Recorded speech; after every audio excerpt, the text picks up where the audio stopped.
Oh, God. Yeah, sure. Let's do this. All right. What's going on, everybody?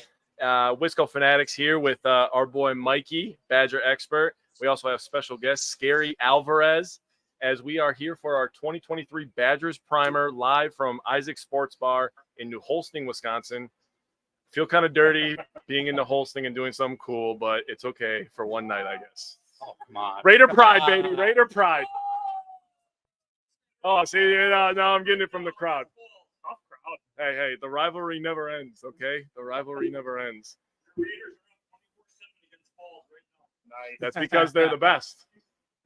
See? If New Holstein is rocking, don't come a knocking. Yes, Scary. Yes. Oh, he's the perfect guest. Yeah. Perfect guest. You're the perfect guest, Scary. all right. Downhill from here, buddy. So, if you're in the audience and want to hear the guests that we currently have on, it's Scary Alvarez. He's had some great guests on his show. Yeah. If you guys are in the audience and you want to hear what Scary's got to say, you can head over to our YouTube page. Just pull it up, crank it up on your phone, subscribe to us while you're there in the process. And we're just going to start. We're going to give Scary Alvarez the platform a little bit because he started his own podcast, and I have to give it to him. He's had fantastic guests. I think he's like 6 episodes in, and he's had like 64 great guests on his show already. Yeah. Some of whom we're going to talk about today. So we'll give Scary Alvarez the floor and let him talk about some of the guests and just some of the biggest takeaways that you've had from the guests that you've had on your show. Yeah, I appreciate it. That's a nice intro, and yeah, the biggest thing to note is I had good guests. I think that's a fair statement, but the reality is they were all so incredibly overwhelmed and thrilled to be talking to me that it was their greatest day of the season. I feel like the football season is going to be all downhill now for Hunter Wohler after having jumped on the podcast. So we'll see how that goes. But yeah, guys, I really appreciate it. It's been a lot of fun. And, we started out with the Rucci brothers, Nolan and Hayden, tight end and offensive lineman. And then we sort of went to the Hunter Wohler, who's a safety. I think one of my big breakout players for the 23 Badgers. I mean, I think the real ones know how good he is. But I think he's – is there some politics going on here behind the scenes? No. He's just a big Hunter guy. We're Scary and I are on the same page for sure. He's great, and I'm not just saying that because people who saw him at camp have echoed that exact same thing, which is that he was just everywhere during camp. Or he's been everywhere during camp, and he's a leader, kind of leads by example. He was great, and yeah, we've had got the basketball freshman on. This is a football program, but we had Gus Boss and his crew on. That was a lot of fun. Yeah, you know me, I'm a big basketball guy too. I'm really excited about this year's team. I feel like we paid our penance last season. That was a horrible year, and I think I know it's a football show, but I'm just super excited about the Badgers, and I expect Greg Gard to have them in the top 5 of the Big Ten back in the tournament again this season. Who else we had Coach. The new one was Coach Bono, wrestling. Stepped away from basketball and football and went to wrestling today, and I was a little bit hurt that he told me that at his initial press conference in 2018 when he was hired, he let me beat him when we wrestled. I thought that was kind of sad. But we did get there's something I laid on Twitter today. I did ask the question, PJ Fleck and Luke Fickell in a wrestling match. Tell me how that would go. Yeah, no, I know. The size of a toddler, dude. Let's be real. Every question, everybody wants a test where you got a couple freebies. So I gave Bono a freebie. And he went a lot further than Fleck. He said that any college football coach in America would lose to Fickell in wrestling. And I tend to agree. Because he's a wrestler. Apparently he wrestled in high school or something. Oh, he was a baller. Yeah, he was a wrestler. Bro, I'm going to find out who you are, man. Because you have too much inside information. It's a hot topic. I'm going to find it out now. You're going to figure out who he is. Who is? I don't understand the question. Well played. Well played. No, but it's great though. You got the voice of the Badgers. Matt LePay was on, who am I forgetting here? It's Brady Collins, strength and conditioning coach. That way, you want a high octane, high energy kind of podcast. Get Brady to jump on with you. He keeps it going. He's got a good sense of humor. He was the second funniest person in that podcast, which is fine. But he was most podcasts he'd be number one. But yeah, I found out him and Bono both get up at 4 a.m. They roll in to the facility at 4 a.m. and I was telling about Brett Bielema rolling like 11:55 in the morning, coming from Arby's. So it's just a huge contract. All right. Yeah, I'm laying Bielema. Where are we? 6 minutes in, I'm already going after Bielema and Fleck. It's on brand. But anyway, thanks for having me on. Really enjoying it, and we got some fun ones coming up. I like it. Yeah, definitely look forward to seeing who else you have on next. We're definitely going to be talking about some of the guys that you have on, that you've had on the show. So we want to give you a chance to come on and to hop on and talk about some of the great guests that you've had on. And if anybody who wants to know more, a little more in depth even than we are going to get today, Scary Alvarez has had some great guests on the Scary Alvarez show. So definitely check his show out. He's, like you already mentioned, he's had some fantastic guests on, and you get a little more insight into the people that we're going to talk about today. So Scary, we'd love to have you back during the season. It's every time you come on, it's always good for a bunch of laughs. So we'd love to have you back. And Appreciate it. Appreciate it. We'll get on your show someday. We'll see. It's an honor to talk to you. We'll hook you guys up. Hey, one thing, Cindy, my wife, she keeps me honest on these things. She told me to remember to tell you and your audience, whether it's the beer drinkers in the crowd there, whether it's the people watching on the YouTube, that Scary Alvarez podcast is on YouTube, on the appropriately titled Scary Alvarez podcast page, and also we do it on something called Spotify. She said. Oh, okay, yeah. Am I pronouncing it correctly? Spotify. Close. Is that okay? What is it? Look, man, I have a BlackBerry. Okay. Yeah. Spotify. Okay, fine. It's on Spotify, smart guy. But so those who don't want to see my beautiful face, those who don't want to see my beautiful Spanish skin and muscles can listen on Spotify. Love it.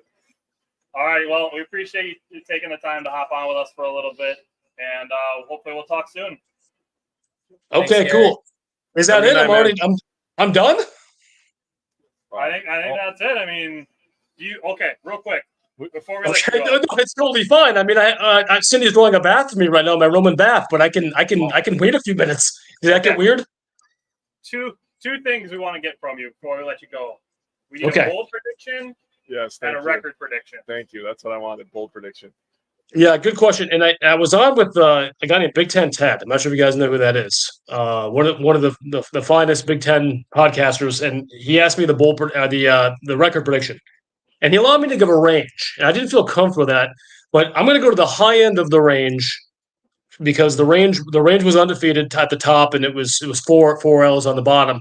I'm going to say this is an 11-1 team heading into the Big Ten championship game.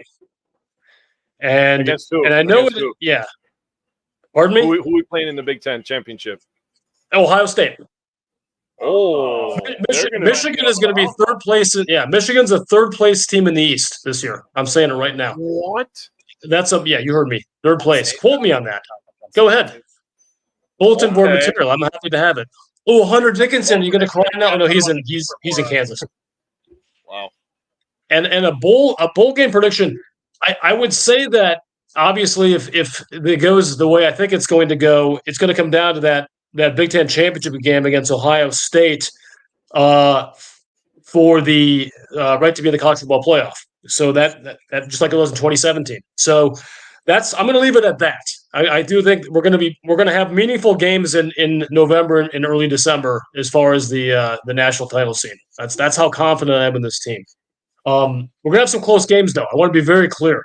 We are going to have some close games. Pullman, Washington, a night game.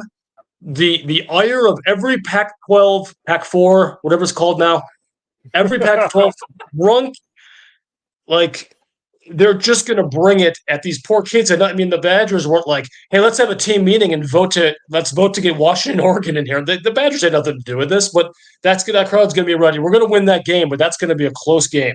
I think at Purdue is also going to be kind of a dogfight night game there too. And I think the Ohio State game is going to be very tricky at home, but we are going to beat Ohio State one or more times this season. That is what I'm saying. That's bold. All right. Greater than or equal to 1.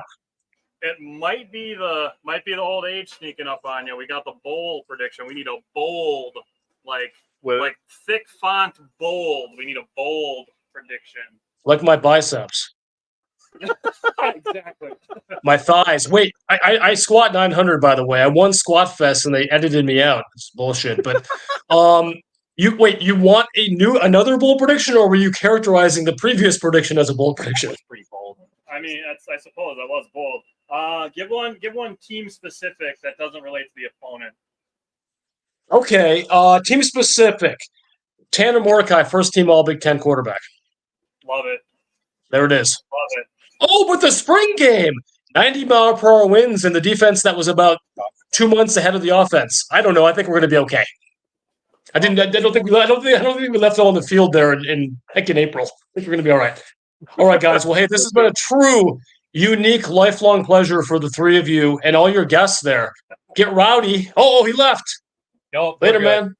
You scared him. Look at you playing Magic there, peekaboo. I couldn't ditch Jake Ferguson's grandpa. Come on now. Jake Ferguson's grandpa. That's also an honor. And by the way, I know you guys want to get on your other stuff, but I'm going to tell you, Jake is gonna really, really have a big season for the Cowboys as their starting tight end. We were just talking about that, man. Jake's going to be all right. And that's an offense that makes a lot of sense for him. He's still going to block, and that's okay.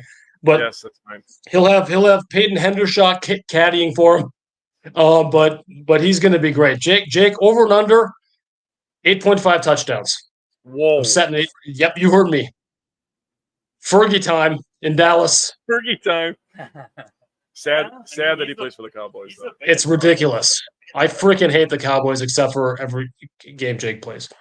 But anyway, hey, I'm gonna let you all go. You guys have a great night. And who's coming on next? Who's the new guest?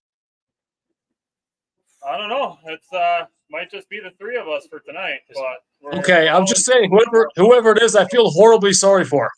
Maybe somebody to follow this. the audience. Tough act to follow, huh? All right, y'all. You have a good night. You too. You too. Thank you. Save some beers. Save some beers for me. Take care. No. All right. So you want to turn your sound off? I'm going to turn it back on. Go for it. All righty. Here we go. No echoes. No echoes. All righty. You guys ready to pick out some information? Yeah, let's do it. We got like 9 pages of notes for this show between just myself. So we're gonna start. We're gonna start with a new coaching staff. So we have a whole new coaching staff with the Badgers now. The Badgers come into the season at number 19, and we have a whole bunch of new coaches, a whole bunch of new staff changes, starting at the top with Luke Fickell. And there's been so much buzz about Luke Fickell. I didn't take down a ton of notes about Luke Fickell, except for a few things that stood out to me. So first thing that stood out to me about Luke Fickell was his 57-18 record as a head coach, a brand new approach to recruiting, which includes a wider net and the social media aspect of it. We got the whole Luke Fickell bat signal going all summer. Has been a huge fun part of the new recruiting, and it's been just an absolute blast just to go through the Luke Fickell bat signal era for new recruits. And then the last thing with us as West Coast Fanatics trying to have a more positive, optimistic outlook on the season. Something that stood out to me that Luke Fickell said was, pain is guaranteed, suffering is optional. And that stood out to me. So I'll kick it to Jake and Mike.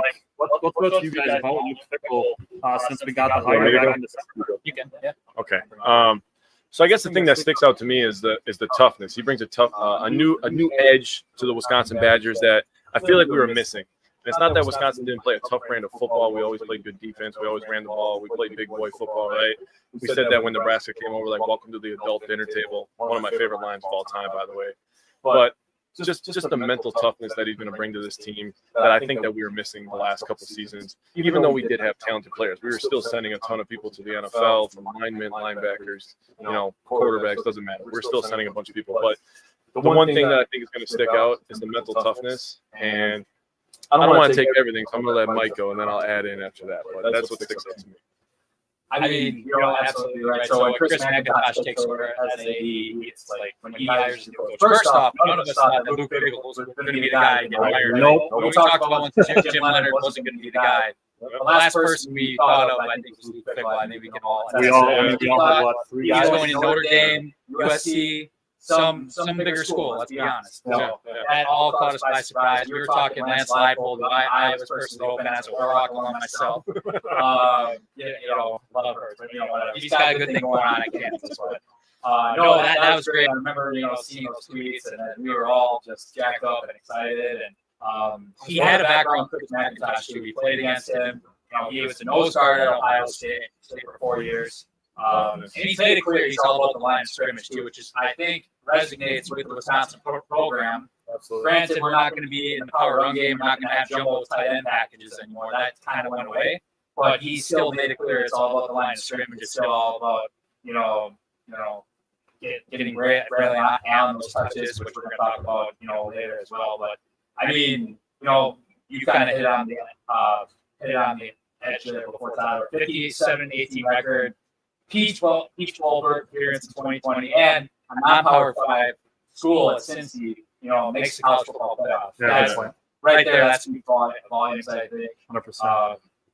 He does have other head coaching experience too. Even at Ohio State, it was only for 1 year, 6-6. But he's got a huge background in the Big Ten too, which I think at the end of the day resonates with the Wisconsin football program and McIntosh and Chris McIntosh too.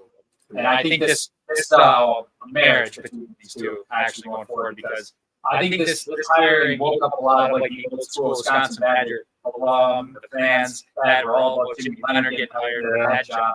And when things don't go their way, then they're going to chirp a little bit. And I think there's a lot of fans out there that aren't willing to, make that change and stick to that, Barry Alvarez run game. But, you got to give it the time, especially in college football.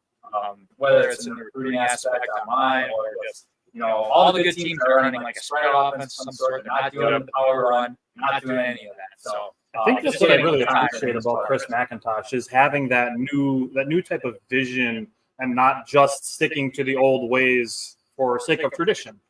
And we'll move next into Phil Longo, who is bringing the air raid to Wisconsin, which I just really quick want to pat myself on the back for calling this last fall. The dairy raid. You got to say the dairy raid. The dairy raid. Oh, I hate that. I hate that. You hate the dairy raid, or you hate that I called that they were going to go there? No, I like that. I hate that. I'm sorry. I do. I love the dairy raid. I took more notes on Phil Longo because he is my favorite new hire for this Wisconsin Badgers team. Now, looking at Phil Longo and just hearing air raid, everybody's just going to think, okay, we're going to pass 40 times a game. The Badgers aren't going to be RBU anymore. And it couldn't be farther from the truth, actually. Phil Longo has said it a whole bunch of times that his offense is based on taking what the defense gives you. It goes for run and pass situations. And Kimray Dike actually said Coach Longo does a great job of putting playmakers in space and giving them the ability to make plays. Longo said we don't want our offense to be one-dimensional. He said, I've said this 1,000 times. I don't care if we run it 70 times or pass it 70 times. I just want to take what they're giving us. So that's what Phil Longo is bringing with the air raid. And the passing attack is based on a pretty balanced spread of routes. We'll talk about Tanner Mordecai and how that fits with his skill set. But it's really the balance. And Phil Longo put Sam Howell into the NFL at UNC. Drake May is probably going to be a first-round pick. He was under Phil Longo's tutelage last year. And in one of his seasons, this was in North Carolina, he did have 2 1,000-yard rushers in the same season in 2020. And that was Javonte Williams and Michael Carter, both of whom ended up in the NFL. Both pretty good in the NFL, actually. I mean, Javonte, definitely. And then both of them also had 25 receptions apiece. So Braylon Allen and Ches Malusi said their goal together was 50 receptions. And you can go back and look and see Javonte Williams and Michael Carter both combined for 50 receptions and had 1,000 yards rushing each. Dang. So Phil Longo worked with Mike Leach, one of the originators of the air raid offense, and Lincoln Riley, who went from Oklahoma to USC. Dude's kind of a big deal as far as coaching goes. And he described his offense as dynamic, versatile, and fast. And if you watch Gary Alvarez's podcast, if you read reports from spring, every single player and coach talks about practice and everything fast. Every single one of them uses the word fast when they're talking about practices and the new offense. So what stands out to you guys about Phil Longo? So first, I just want to take a second and appreciate that our football teams are going to have speed now. God, isn't that nice? Packers, Badgers, we're going to have speed all over the field on offense. So Phil Longo, great hire, by the way. I love the OC hire and the DC hire. Both are amazing, in my opinion. But the last 3 seasons he's been at North Carolina, the Tar Heels finished first in passing yards, passing touchdowns, and passer rating in the ACC. That's in the same conference as Clemson, who, by the way, gets a lot of big-time recruits. And they still finished second in rushing touchdowns. So this is a team that's not afraid to run the rock, like Tyler pointed out. They obviously can sling it, spread it out.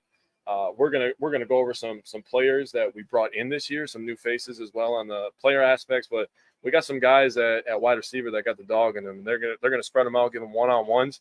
And now you're gonna give Braylon Allen a one-on-one with a little safety. All I gotta say is the Big Ten ain't ready for it, man. Mikey, what you got? Yeah, I mean, when you look at Phil Longo, he actually has the most coaching experience out of this whole staff. It's 33 years of coaching between, his time at UNC. It goes back Sam Houston State, I want to say, Ole Miss, which, by the way, he also helped put A.J. Brown and DK Metcalf in the NFL. That's a good point. So, when he was at his 2017 year, those two guys were there. So that was another thing that stood out to me. But, no, he's got the most coaching experience that I saw.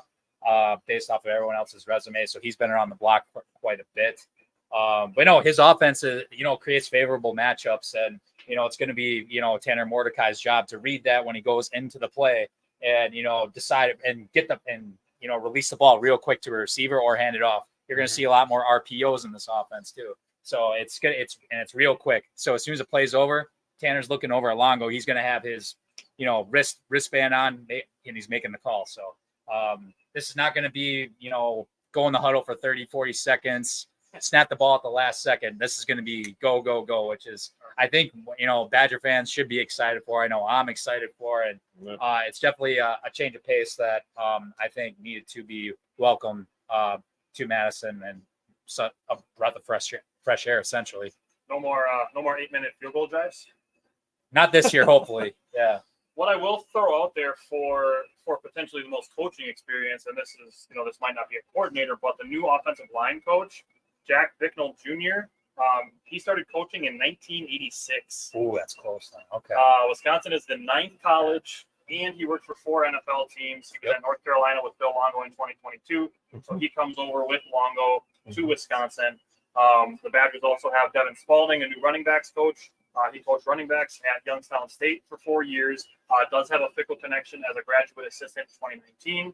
And if you watch any practice highlights and you see Devin Spalding talking to the running backs, the dude is super animated. Like, he is always cheering for his guys. They also say that he gets in their face when they need it and does it in a way that pushes them to be better. So they appreciate the way that he does it. It's not like he's confrontational for the sake of being that way, but he does do it to fire them up, and you can see it. He's also the same way with his support for them. And then one other guy that I'm going to throw, as it kind of relates to the offense before we switch to defense, is Brady Collins, which if you go watch the Scary Alvarez podcast with Brady Collins, you will get a newfound appreciated for a guy who does strength and conditioning. It might not sound like an important job because you don't see his work on the field, but you see the work in the players. So Scary Alvarez interviewed him. If you want to learn more about him, I strongly suggest watching that interview. His motto is tough, nasty, discipline. Oh. The guy just creates like massive energy among the players. They actually have a plaque that says FE2 in the weight room, which is iron squared is iron sharpens iron. That's what they have in their weight room.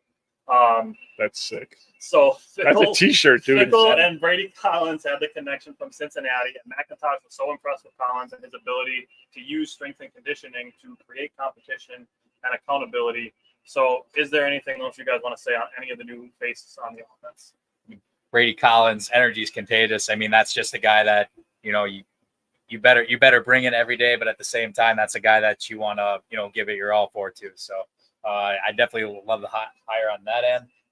Give a shout out to Mike Brown too, the receivers coach actually as well. Yes. When you talked about animated too with Devin Spalding, Mike Brown is also in that category as well. And he's worth bringing up, especially because of how many receiver transfers we literally brought in this year. So I'm glad you mentioned that. Will Pauling and Quincy Burrows being the two main ones. That's a good call on that. Yeah. He's also the passing game coordinator. So thank you for bringing him up. Yeah, and he's also got, experience playing in the NFL as well for the Jaguars for 3 seasons, I think it was. So another guy that just brings NFL experience to the team too. So had to get a quick shout out there. Good call. So switching to the defensive side of the ball, starting with Mike Tressel, he's a co-defensive coordinator. We'll talk about the other one in just a second. But Mike Tressel is going to be bringing a ton of new looks to the defensive side of the ball, including a dollar package that features 6 defensive backs. I know Mike's going to have more on this because Hunter Waller has been playing the quote-unquote linebacker role when they have those 6 guys, those 6 defensive backs on the field. So we'll save a little bit of Hunter Waller discussion for in a little bit. But Mike Tressel mainly runs a 3-3-5 defense. That's 3 defensive linemen, 3 linebackers, and 5 defensive backs. Hunter Waller serving as a potential linebacker safety hybrid could be an absolute star, literally, and in the word of a safety linebacker hybrid star in this defense. When Mike Tressel was first announced as the co-defensive coordinator, he and his staff said they were working on ways to figure out blending his defense with the Wisconsin style of defense. So just like we're talking about Phil Longo in the running game, Mike Tressel and the defense are also going to try to relate Wisconsin traditional defense, which we've just been known for pumping out linebacker after linebacker, all to the Pittsburgh Steelers. Yeah, for real. So they're gonna work on putting those together. So with Longo, Tressel, and definitely with Fickle, I get the sense of wanting to introduce both new schemes while remaining true to the tradition and what Wisconsin fans have grown to love about the team that's made them great in the past. So starting with Mike Tressel, Mike, Jake, is there anything you guys want to say about Tressel? Yeah, I want to go real quick, Mikey. No problem. So I love the 3-3-5 defense. I think that is phenomenal. I love adding another safety or a star on the field that allows you to match up with the offense so much better in today's game where they play a lot of spread offense, a lot of 3 wide receivers, a lot of screen passes to running backs. They're doing tight end screens now. I mean, just having the extra guy that can just, first of all, tackle. Hunter Waller is just a tremendous tackler, tremendous player. He covers everything. So I think Mike Tressel getting that 3-3-5 in there, which is better than a 2-4-5 in my opinion, because you still got more beef on the field, so you can still stop the run, which obviously you have to be able to do in the Big Ten. So the 3-3-5 is going to be amazing, and Tressel knows how to coach it, man. So I'm excited. Oh, perfect. Okay. Yeah. I mean, there was some similarities too. When I looked at like the scheme at 3-3-5, I basically compared it to like what Jim Leonard used to run, because he was all about the 3-4, sometimes a 2-4-5. With the 3-3-5, it is a balanced mix of man-to-man and zone coverage. Jimmy Leonard primarily was a zone guy, I would say, just like looking at it. I would say one of the biggest difference is, especially in the 3-3-5, the outside linebackers are going to be blitzing way more rather than dropping into pass coverage. That Jim Leonard dropped them back probably about a third of the time, I want to say roughly. So that's going to be one of the biggest changes, I think. Is CJ Getz going to be in his 3-point stance, or is he going to be standing? That's another question that. Sorry. Yeah. I knew it. And Daryl Peterson, whatever. I'm sorry. CJ. That's another part of it. But no, when you bring up Hunter Waller, the reason why, like, this alignment allows position players like him or who else can come into the box and cover up the B gap too, right? So that could be, bringing him in on a blitz or stuff the run. So it definitely caters to somebody, a utility man like Waller, or I could even see a guy like Latu maybe filling in that role from time to time. I know a guy that might like him on this podcast, but no, the dollar position is going to fit Waller. It's going to fit the scheme, I think, for Tressel. And we got to remember too, like last year he was in total defense. He was first in the AAC. He brings in a ton of experience from Michigan State as well. This is a great hire. I think given the circumstances, and I personally think this should still be a top 15 defense this year, even with all these changes. In the NCAA? Yes, absolutely. Why not? I can see it. We have a loaded safety group and a cornerback group. There's question marks, but I think we'll talk about that. We're definitely going to talk about it. Eric's commenting on the Facebook side. That's Eric. He hosts Miller Park Minute. We've had him on the show before. He's probably watching the Brewers and tuning into us here and there. Which tell us the score, Eric. They're up 5-0. They're up 5-0. Don't tell us the score, I was just about to say Mike's probably sitting there watching, knowing the Brewers are up. But he said he got robbed on it. 5-1. All right, I'll allow it. So the next guy for the new coaching staff is Colin Hitchler. He is the safeties coach and the other co-defensive coordinator with Tressel. Mm-hmm. Now, the thing with Colin Hitchler is he has been the lead recruiter of 7 of the 21 recruits that the Badgers have for 2021 so far.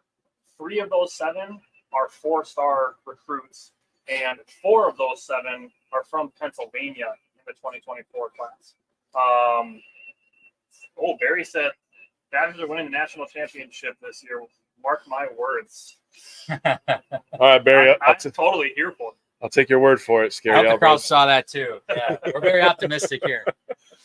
So the other thing with Colin Hitchler is 24/7 Sports ranked him as the number 15 recruiting assistant. So it's nice to have on our side. I'll say. And we're talking about safety rooms. I mean, we're talking about safeties, DBs, which the other DB, that they've worked with, kind of a big deal in the NFL. I don't know if you guys have heard of Sauce Gardner. Nope, never heard Might of him. have. Never heard of Gardner, him. a little bit. Never heard of him. Yeah, doesn't ring any bells for you guys. No. Is there anything you guys want to say about Colin Hitchler? You can start. I'll go after you. You hit it right on the head. That's what I was going to address. I mean, this incoming recruiting class, he's landed 7 out of the 21 commits. Yep. Pennsylvania. I mean, some of the states that we're starting to get into: Pennsylvania, New Jersey, Florida. I mean, we've had a little bit of a pipeline there with getting secondary players, but yeah. But we're starting to get more into Pennsylvania. We're stealing recruits from Penn State, which is good to see. You got New Jersey as well. Virginia actually most recently too. So we're having more of a presence on the East Coast with Hitchler. I mean, landing 7 out of the 21 commits, especially on the East Coast, that's big time, especially if we're not clicking in the in-state kids, which that's a whole nother conversation too that we can have. I think they'll get that. Which I think so too. It's just more so of like the turnover that happened and just like not talking to coaches, players and whatnot. I think it's a 1 year. Yeah, I'm hoping so too. And like I said, that is a conversation for another day. Yeah. But as far as like recruiting goes, this Hitchler definitely jumps out to me. So I looked more at the numbers when I was looking at Hitchler. And in 2021, the year that Cincinnati decided to just shock the world and make the college football playoffs, he had them playing at an elite level. They were 5th in scoring at 16.5 points per game. You're going to win a lot of games only getting up 16 points per game, and you're running a spread offense. I mean, or the dairy raid or whatever. The dairy raid. The dairy raid. We should make T-shirts. Maybe by the end of the show it'll grow on me, but right now it sounds horrible. We're making T-shirts. He had them number 10 in total defense, and they only allow 4.5 yards per play. That's the one that really stuck out to me. So that goes back to the Fickle comment that Tyler made earlier, where he said that winning the line of scrimmage is important, and that's where my heart lives, man. I was a big man in high school. I love it. I love watching I'm still a big man, but not in the football pads anymore. But I love watching the big man go to battle, and if you can win that line of scrimmage, you're going to probably dominate the football game, right? Either running the ball, protecting your quarterback, or getting after their quarterback and stopping their running back. So Hitchler's definitely big on that. Him and Tressel are going to be causing havoc. So the last guy that I want to talk about is Greg Scruggs, kind of a late addition to the Badgers coaching staff. He is the new defensive line coach. He played for 3 teams in the NFL from 2012 to 2016. Yep. Started at Cincinnati with Fickle in 2018. He went from the director of player development to the defensive line coach. Spent 1 year as an assistant defensive line coach with the Jets. And, the Jets had a pretty good defensive line last year. Can't deny that. It's pretty good. And is now at Wisconsin. And he brings a winning pedigree. Greg Scruggs does also have 2 Super Bowl rings. So if there's anything you guys want to throw about Greg Scruggs or anybody else from the Badgers' new coaching staff before we get into players. So Greg Scruggs was the guy that stuck out to me, and you guys were talking about energy before, but Greg Scruggs' energy stuck out to me, and I love the way that he gets after it with the D lineman. He's intense. He tells these boys to go to battle, right? And when he was with Cincinnati in 2020 and 2021, he had the Bearcats attacking the football. They racked up 74 sacks in those 2 years, so that's quite a bit. They were 22-2 in his time coaching the defensive line, and last year with the Jets, they were second in the NFL on yards per play at 4.8, and they were one of two teams, the Philadelphia Eagles being the other one, that only allowed 30 offensive touchdowns the entire season. So yeah, that front seven was getting after it, and I'm excited to watch the Badgers do the same thing. No, I was just gonna touch the sacks part, Jake. That was a good stat. I had that as well. But no, he comes. He was with the Cincy program. He's just a winner, right? He's just part of that winning culture. And I guess like going on top of that with the whole staff. When you're watching like fall camp and like during the spring, I think it was a very up tempo pace. I feel like that's the one biggest difference that you're gonna hear from everybody you talk to. Whether like you see Evan Flood talk about it. Anybody who's at practice will tell you everything's up tempo. No one's standing around or anything. It's completely different from what it used to be. Yeah, and that could be the last 20 years. That could be what it's just a new guy. It's a new staff coming in. There's no Wisconsin ties or anything. They're coming in and doing their thing essentially. So it's a change. It's a changing of the guard, but it's for the better. And no, I think this is going to be very beneficial for Wisconsin fans when all said and done. Is ready to talk some players? Yeah, let's talk some players, All dude. right, let's talk some players. So we're going to start with the offense like we did with the new coaching staff. Whole bunch of new players for the Wisconsin Badgers offense this year, starting with quarterbacks. I'm gonna go young to old. So I'm gonna start with Cole LaCrue. We actually had him on the show last December. Dude's got a great attitude.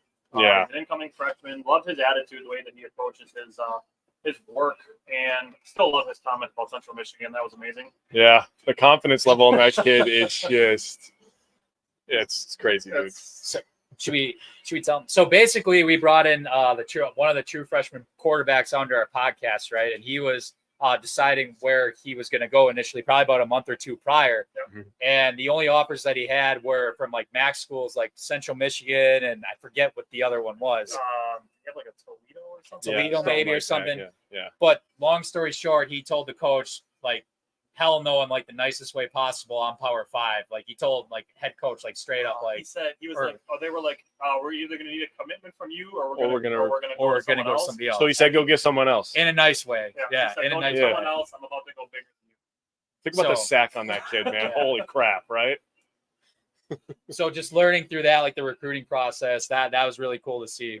Especially when we brought on players and we get to learn behind the scenes, like what the process is like getting recruited. So I thought that was pretty cool. But the other two coming in, Braden Locke is a redshirt freshman from Mississippi State. He's going to be the primary backup. Yep. And then the third string likely is actually going to be fourth string behind Miles Burkett, who was on the team last year. But the other one is Nick Evers coming from Oklahoma. He is a sophomore. Do you guys want to say anything about those two? Evers was a very highly recruited kid. He's a 4-star, wasn't he? Yeah, Oklahoma knows one thing, how to get highly recruited quarterbacks, and he was one of them. And he jumped ship after they had a pretty bad year for Oklahoma standards last year, and he's jumping on the Wisconsin Badgers hype train. Yeah, he's got to learn the offense though, right? I mean, he's still buried at number 4 in the depth chart. I mean, Miles Burkett's still ahead of him. Braden Locke, who at this point is the future of the team. I mean, when we were down at the spring game, Braden Locke was one of those players that stood out to us. Absolutely. So, I mean, he's also got familiarity with the Dairy Raid offense too. So I know that helps. But, I think Nick Evers is definitely a project, but we'll see if he can get it together. Maybe he can challenge for that spot next year. The thing with Nick Evers, it's the athleticism. All the athletic traits you would want to see from him are there. Yeah. It's just the football IQ part of it, the execution, the understanding of the offense. That's where Nick Evers needs to progress. Yep. So all hopes to him that he's able to do that and can help Wisconsin win. But the big guy that we're talking about for the Badgers' new offense is going to be Tanner Mordecai. He comes from SMU. He is already on the Davey O'Brien Quarterback Award watch list. I'm going to talk more about Tanner Mordecai later. Spoiler alert. But me too. in 2022, Tanner Mordecai had 33 touchdowns, 10 interceptions, 3,524 yards. In 2021, he had 39 touchdowns, 12 interceptions, 3,628 yards. And his teammate, Rashee Rice, was a third-round pick to the Kansas City Chiefs this year. In 2021, Tanner Mordecai. Yes. You're good. I'm like, I almost said something else. Tongue twister. Apparently, Tanner Mordecai to Rashee Rice had 10 complete passes that traveled at least 20 yards in the air. And those plays averaged over 27 yards per completion. Oh, wow. Luke Fickell said Tanner Mordecai has the necessary confidence to overcome mistakes and adversity. He does not play timid. He'll throw into tight windows. Tanner Mordecai, in my opinion, thrives on screens and deep balls, and his intermediate work needs a little bit of work. Fine tuning. But he did go from Oklahoma, who runs air raid offense, to SMU, who runs air raid offense, and is now coming in to Phil Longo's system at Wisconsin, which will be an air raid offense. No, Dairy Raid. Stop it. Dairy Raid. Stop it. I'm not doing that. I didn't agree to that. I am. So, what are you guys looking for from Tanner Mordecai? So Basically a one and done. So since we're both going to be talking about him more, I'm just going to add this one little stat that I found that I think is disgusting. He is the only player in NCAA history to have 7 touchdown passes and 1 rushing touchdown in a half, and his 7 passing touchdowns in a half is an NCAA record. I mean, obviously, right? That was the game. That was the game where he had 10 total touchdowns. So I just thought that stat was gross. Mikey, what do you got? I mean, it's a guy with experience, right? At the end of the day, I mean, all of us thought that Graham Mertz was going to be the guy to come in. I'm not here to bash him or anything like that. Maybe he goes to Florida and beat Bama, baby. Yeah, but we all thought for the last couple seasons Graham Mertz was going to be the answer. Unfortunately, and it wasn't just because of him. No. It just didn't pan out. Yeah. We just need a guy, and we don't even, in my opinion, we don't need Tanner Mordecai to do that much for us. We were 11th in total offense, I think it was last year. I think I got the stat written down somewhere. And, we came out still with an 8-4 record or something like that. And if we can just bump that up to even like 4 or 5, keep the defense where it is, we're going to be right there. But Tanner Mordecai, he's got 39 touchdowns one year, 33 the next. He's going to sling it no matter what. And Phil Longo's offense, we know that. It's just going to be more of a balance or whatever the defense gives us. I think in the beginning of the year, I think teams are still going to be more catered to us to run the ball, and they're still going to make Tanner throw it. So I think in the beginning of the season, Tanner's going to get so many opportunities. I still think teams are going to maybe not stack the box, but I think we're still going to be like, they're still going to look for the run initially at first. Yeah, because Lewis might be a guy to watch early in the season. There's a lot of guys I think that should be there's a lot of guys. There's a lot. We're 8 to 9 deep. That's another. We'll get to that for sure. But no, I'm excited. I'm excited for somebody to come in with experience.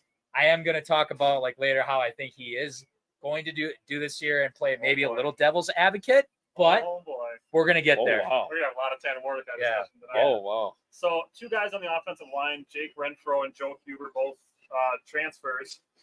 Jake Renfro was an all-AAC player in 2021, tore his meniscus, and he is still likely to miss the first game of the season with a foot sprain. Mm-hmm. He's at Wisconsin because of Brady Collins, even more so than Luke Fickell. When he's healthy, he's likely the starting center. And then Joe Huber, also coming from Cincinnati, he is likely to be starting on left guard and does have some positional versatility. Yep. So Joe Huber is kind of like the Zach Tom of the Badgers offensive line. Anything you guys want to say about Jake Renfro or Joe Huber?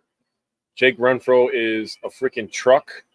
That's just what I'm going to add to that. He helped Cincinnati average, what is this right here? 6.7 yards per play, which was the 9th most in the NCAA in 2021. Obviously, he got hurt in 2022. And in the ACC, they averaged 5.2 yards per rush. You're going to score a lot of points averaging 5 yards per rush. He was a first teamer too, right? Yes, I mean, yes. I think he was center of or offensive lineman of the year as well. Yep. We just got to keep that truck healthy now, because he was out all spring. He tried to go through it in fall practice, but now he's going to be out now the first couple of weeks. So now we got Tanner Bortolini starting, which it's not a bad thing, but it's one of those things that I'm going to go go over later. It's about adjusting to the new scheme that we brought in, right? We got all these offensive linemen that aren't used to doing this whole shotgun routine, playing fast pace. So I think we might have a little bit of difficulty on that, but I'm still excited. Hopefully he can come back fairly soon. And, Joe Huber, I mean, that's a former walk-on too. This is a Wisconsin player in my view. This guy came in, he wasn't highly recruited at all, goes to Cincy as a walk-on, starts his sophomore year as a starting right tackle. Now he's coming over to Wisconsin as a starting left guard. So that's a utility, man. And he's a backup center. Positional versatility. Like Mikey dropping bombs. I like it. Okay. No, that's a Wisconsin. It's a Wisconsin guy. I like so it. you got to bring that up. So let's talk some wide receivers. I'm going to start with CJ Williams. He was one of the first guys the Badgers got put in the transfer portal. Yep. He's a 4-star recruit wide receiver from USC. Yep. Made a ton of noise in camp. He's going to start opposite Kimere Dike. He was a top 20 wide receiver recruit in 2022. Yep. What are you guys thinking about CJ Williams? So I got a little bit more on CJ later because I think I'm in love with him. He might be my favorite player on the offense this year. When I was watching his film, he's just a smooth kid, great feet, great hands, and I have an NFL comparison. I know we don't like doing a lot of comparisons, but you tell me if you agree. Keenan Allen, the body size, the speed, the feet. He reminds me a lot of Keenan Allen, in my opinion. I'm not against it. I just see it. I see Keenan Allen in this offense, getting the ball one-on-ones, just being a technician with his feet first. And that's what we love over here. So soft approval from the panel on that one. okay. Can we say this was like the best bat signal out of all the It transfers? definitely was. Is that? I know we had like 15 of them, but it was gasoline on the fire. So yeah. like Fickle Yeah. was a spark. Like we got a little bit of fire going, and then like CJ Williams was like throwing a propane tank on the fire that really just exploded. What ended up being, bat signal after bat signal after bat signal. when you hear a 5-star receiver going to Wisconsin, like you don't hear that at all. So that's like when you say gasoline. Like, like a month of January, that was probably like the bet. That was probably one of the best months of the year, just strictly off of all those bat signals coming. I agree. And this one definitely lit the torch on that for sure. CJ, I mean, he's one of like the 3 or 4 other guys that came in that I got big expectations for. And he's only, a sophomore this year? Yeah. So he's going to have 2, maybe 3 seasons with us. So I'm excited for him to grow.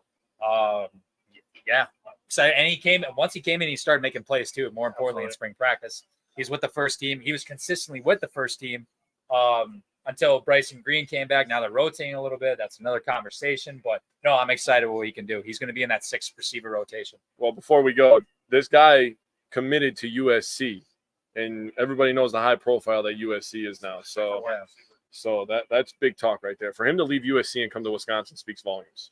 So I'm going to transition to a guy that Mike just mentioned, being Bryson Green. He came from Oklahoma State. He's a 6-foot, 205-pound wide receiver. He had 36 receptions for 584 yards and 5 touchdowns last season. That's a 16.2 yards per reception number for Bryson Green. So put a pin in that. I'm going to come back to that later.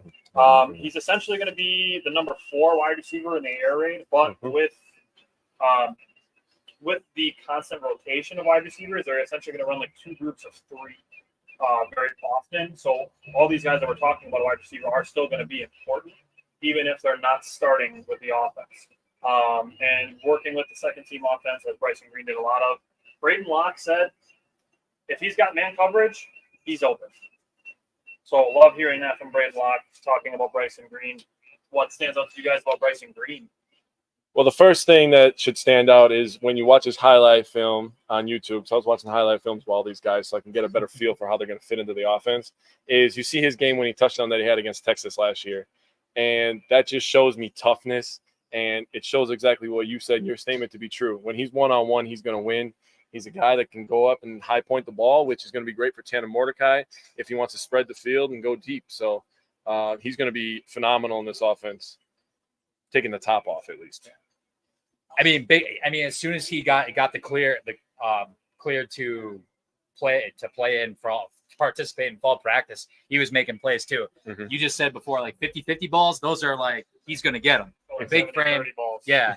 I mean, he just brings another guy that just brings significant experience. 584 yards receiving last year, 5 touchdowns. That's right behind what DK had, a little bit behind him, but just a guy that just brings a bunch of experience. And again, in this offense, if we're gonna have 6 legit receivers in my view that can make plays. And this, I mean, you said number 4 receiver. I think eventually he could be in the starting rotation.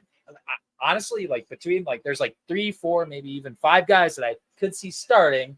But we'll get to that. But no, I'm excited for him. Just another Badger fans should be definitely thrilled because this is just another go-to guy, especially if he gets one-on-one coverage in the end zone. Very excited for Bryson Green. Yeah. Next guy I want to bring up is Will Pauling. Will Pauling is a transfer from Cincinnati. He's going to essentially be the starting slot wide receiver. He's one of the fastest players on the team. Actually went to the same high school as Kendrick Pryor, so a little Badger connection there. He's a good route runner, 5'10", 165. So actually it's kind of decent size for a slot receiver. Phil Longo likes his versatility, saying that Will Pauling could end up inside, outside, or even in the backfield. Oh, so keep eyes on Will Pauling. Tyler knows how I feel about wide receivers in the backfield, dude. That's like my favorite thing in football now. Here's another comparison. Will Pauling is the Jaden Reed of the Badgers offense. If that helps you kind of understand what his role is going to be.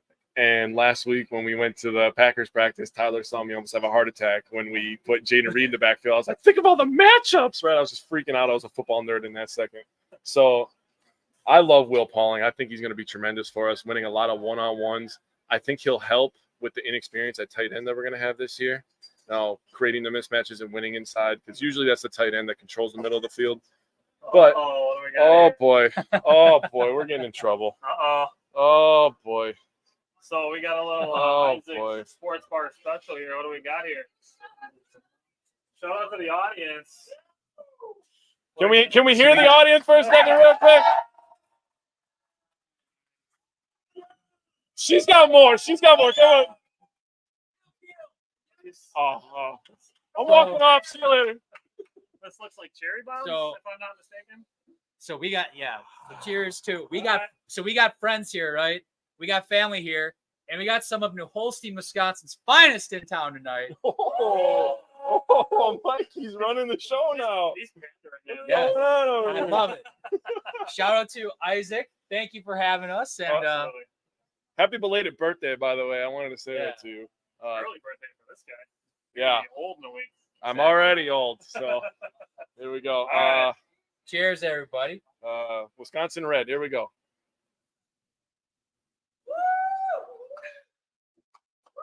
I don't mind a good cherry bomb once in a while. That was delicious, and I hate that it was good. So, I mean, honest, everything here is good. Yeah, I know. Chicken sandwich, by the way. For the food, it's seriously, it's inexpensive, really. Like I got literally a steak sandwich, French fries, and cheese curds for $15.25. Yep, and I'm gonna call my stepmom out. I'm disappointed that she didn't get the crispy chicken sandwich like I told her to. She got a wrap. No, chicken wrap is not the way to go. Chicken wrap. I feel great. She asked for my opinion, and I gave it, and she didn't follow it, and it's hurtful, Christine. It's hurtful. All righty, back to Will Pauling. He's fast. Mike, you can go. Okay. I was going to say this for later, but I'm going to address it now. But okay. So Phil Longo's getting asked about Will Pauling, right? One of his press conferences. This is a quote. I told my wife, I think I love the most after my wife and kids are slot receivers. Oh, wow. He said that in a press conference. Who is he talking about? This guy, Will Pauling. Oh, man. Maybe a good thing I mentioned Keontae Lewis a little earlier. Yes. So this dude's making plays in practice every single day since the spring.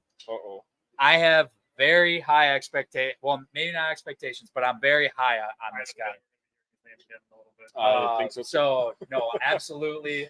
He's been consistently a main target as well. I'm very excited for this. I mean, and you got. We're just talking about Will Pauling, so never mind. But I'm very, very excited. He's got 3 years of eligibility too. If he can stay healthy, I think we're going to be hearing his name quite a bit. All right. So last transfer wide receiver that I want to bring up, Quincy Burrows, Will Pauling's roommate at Cincinnati. He's 6'2", 202. Decent size that could present some mismatches. Yep. Will Pauling and Quincy Burrows both cited the quarterback transfer that Wisconsin got as factors for why they came to Wisconsin. Quincy Burrows ran track in high school and actually had offers from several Ivy League schools. So, Quincy Burrows got it up here and in the physical department. So Quincy Burrows, any thoughts you guys have on him? A little upset you already brought up my point, but the first thing that stood out to me was his size. He has NFL body written all over him, right? So, and like you said, he ran track, so he's fast. He's big and fast. So what more can you ask for in the offense that you're going to give guys opportunities one-on-one, right? So he was one of the guys that also stood out the spring practice, right? Another one, yep. And I mean, and this is not taking anything away from his talent, but we probably won't see much of him this year because he's probably going to be 7th, 8th, 9th, and roughly in the depth chart. But I mean, the future's bright with him. He was making consistent plays in that spring game. So between him and Tommy McIntosh, like it was some of the receivers that necessarily weren't starting that were making plays that day. So no, excited for his future. And you guys hit everything else too, but I had to call it out because he was looking really good in the spring game. So a bunch of incoming freshmen that I just want to throw their names out. Trech Kekahuna, freshman wide receiver, 5'11", 180. He's a potential impact slot receiver, I would say 2024 maybe. Probably not going to see the field very much this season. But Zach Milsna, a 6'7", 328-pound offensive in-state lineman. If that small dude fry doesn't sound like Wisconsin Badger lineman, I don't know what does. Dude, how many times have we talked about these From gigantic guys walking out of the cornfield? Right? Where the hell are they got a hiding this bigger guy? one. Isn't he from like Leo Chanel country too, in like the northwest corner, I think, or That's something where like they hide that? him. Huh? That's where they hide him. That's where they breed them all up there. This dude's name is literally Peyton Large. Oh, that's where he's the kid from Minnesota. I He's think, the right? dude from Minnesota. 6'9", 340 pounds. How is that okay? That should be illegal. Another offensive lineman. He blends in well with our program. Tucker Ashcraft and Angel Toombs, a couple of freshman tight ends. And James Durand, another offensive lineman. A tiny 6'5", 303 from Arizona. Yeah. Anything you guys want to say about any of the offensive freshmen and any other newcomers you guys want to bring up before we switch to the defensive side of the ball? Take it away, Mikey. I'm just dumbfounded. Offensive freshman, I mean, Tucker Ashcraft is the one guy I think out of this group that is probably going to maybe make an impact this year. Spoiler alert. A former Colorado commit to before the Dion transition. So we grabbed him right around that January time period with the whole bat signal. Actually, I think it was like literally 2 days after Sanders yeah. got hired. He wasn't re-offered, and he's like, "All right, I'm out." I think you're right on that. But I look it up on like Twitter. great time period. But no, you're hearing his name, pop up quite a bit now, especially in fall camp. So I hear his name more tonight. yeah, exactly. So What are you doing? Oh, here we go. What are you doing here? I gotta. These are on Joey and Joey and Sally. Oh, they're tweeting us in. Oh, goodness. Tweet that. All right. Oh, people are about to see me be weak. That's all I gotta say. Did he Oh tell us boy! what this is? Is it like peanut butter whiskey or something? Oh, it ain't good. It's gonna be like, Does it smell like it's gonna hurt? that's gonna Don't worry burn, I about it. bet. Yeah. Oh boy! So shout out to Joey Robb and Sally Fett. Oh, Not shout out to you. I don't like you right now. All right. Here's everybody. Yeah. God, I didn't like any of that. Ah! Football. Oh God. All righty, Mike. Back to you. Yeah. I think I'm good. Try to talk after that. All right. So, I don't care. That was gross. switching to the defensive side of the ball, I have transfers and freshmen mixed in. First guy that I have written down is Jonas Duclona, a 3-star All-American cornerback. He was also a track and basketball player. He followed Luke Fickell, decommitted from Cincinnati, and followed him to Wisconsin. God. So, Jonas Duclona, anything you guys want to say about him? Incoming freshman. No, take it over. Literally a spring ball There we go. standout. Yep. We're starting to hit all of them now, but no, a guy that you're hearing a lot in spring and even fall camp, and I might mention his name again later, but okay. maybe we'll see. But no, Under Armour All-American, like you said, another one of the Cincy transfers, committed to Wisconsin in January too during that bat signal time period. He's making an impact right away. I mean, when he was in spring, remember Tyler, when we were in spring and At the launch. with Jonas and Jace Arnold, they were getting those reps. Yep. Guess what happens the week after? 3 corners from Wisconsin transfer out. Yep. So these are some dudes. Like these guys can play some ball. So that's just one thing that I mean, it sucks you're seeing guys transfer out, but I mean, that's competition at the end of the day. Absolutely. So, Next guy, Darian Varner, another bat signal guy, a transfer coming from Temple, 6'5", 260-pound defensive lineman. Mike Tressel said about Darian Varner, I saw a guy relentless in his preparation. I have high expectations. So if the Badgers co-defensive coordinator has high expectations, I have high expectations for him as well.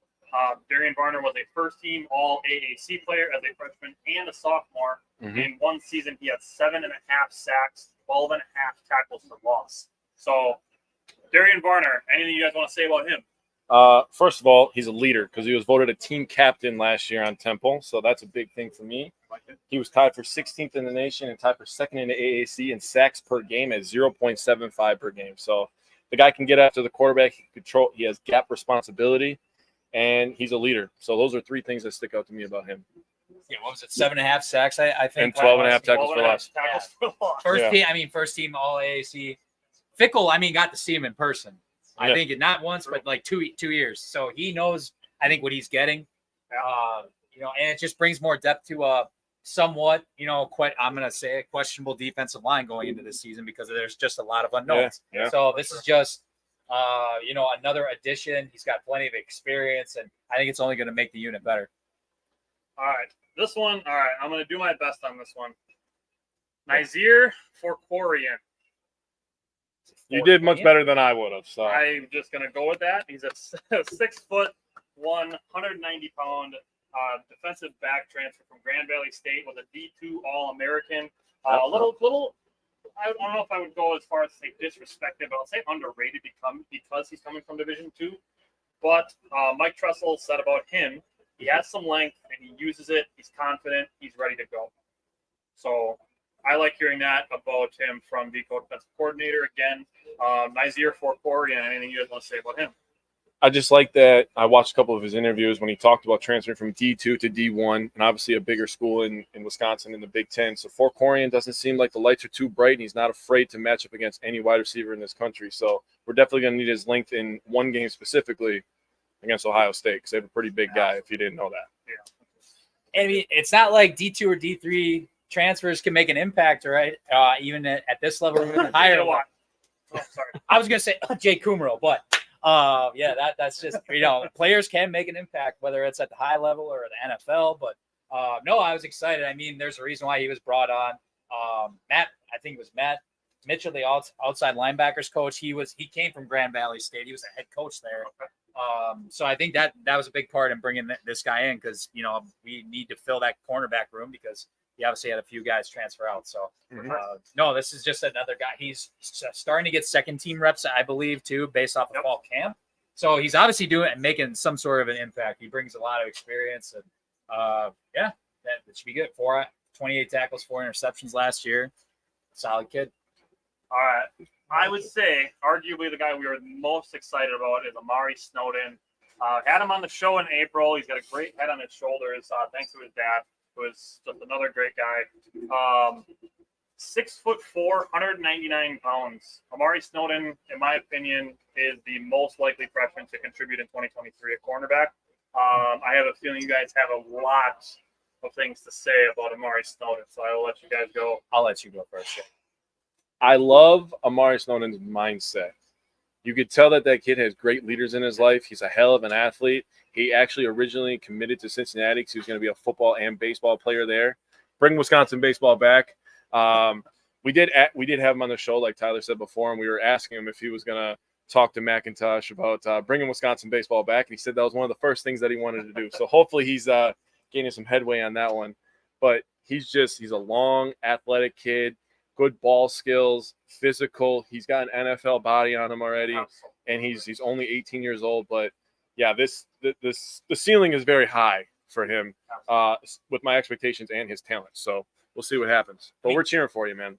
I mean, just a bright kid too, right? Absolutely. I mean, just talking to him, having like those conversation. I think he got done when we had him on the show. He just got done playing a baseball game, I think it was, and I asked like his stat line or whatever, right before he started, but.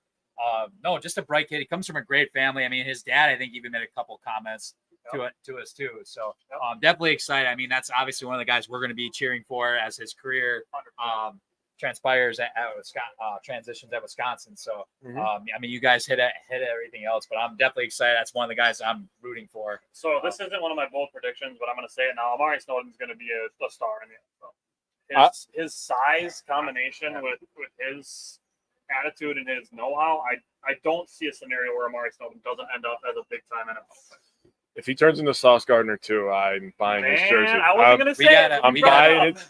I mean, we got all the coaches. We better get his autograph sooner rather I than know, later. right? We gotta- Hey, we told him not to forget about us little guys, so he said he would He might get us on the field maybe. I know. at Lambeau. Yeah, that'd be nice. I'll take that.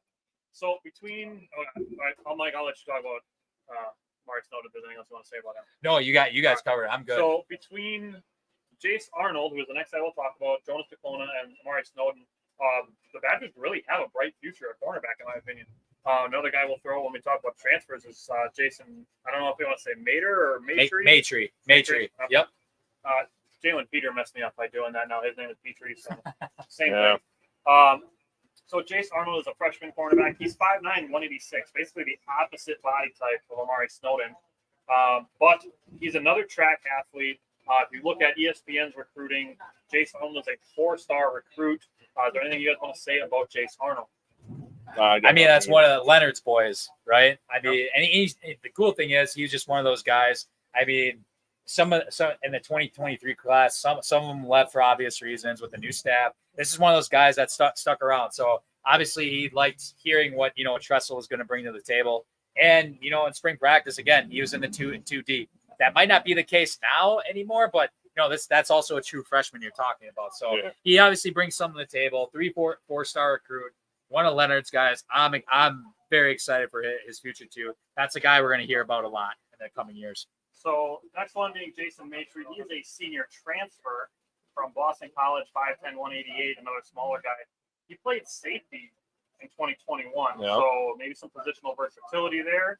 Maybe that's what attracted Wisconsin to him. So is there anything you guys want to say about Jason Matry? First thing that came to mind was the multi-position because he played corner, switched to safety. And what is Wisconsin switching to? A 3-3-5, a guy that can kind of play all over the field, match up with multiple people, wide receivers, running backs, tight ends. Maybe Instead of playing both. Yeah, he understands how to do both things: deep coverage, zone coverage, man defense. So I like his versatility. He's got 30 starts under his belt, I think That's it true. was. That's true. And he's also the guy too here. If you pay attention to Badgers Twitter, he's the guy that has no problem jawing at guys at practice too, and it's for the better too. It's from a competition standpoint. Like he's a veteran. Yeah, exactly. He's a veteran. I mean, and he's making guys better too. I mean, there's an article that came out. I think that Evan Flood. Yeah, it was Evan Flood that wrote about it recently. I sent you guys a screenshot. Last year, like as far as the transfers coming in, it wasn't necessarily the best class. This year is completely different. Jason Matry is one of those guys that was brought up that is strictly business. So I'm looking forward to him being even one of the potential leaders of the defense too, with the exception of Muma, obviously, a couple other seasoned vets, but he's definitely right up there.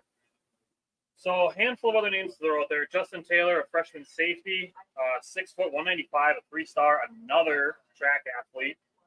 He was on the Rivals All-State team for junior and senior seasons in high school. Christian.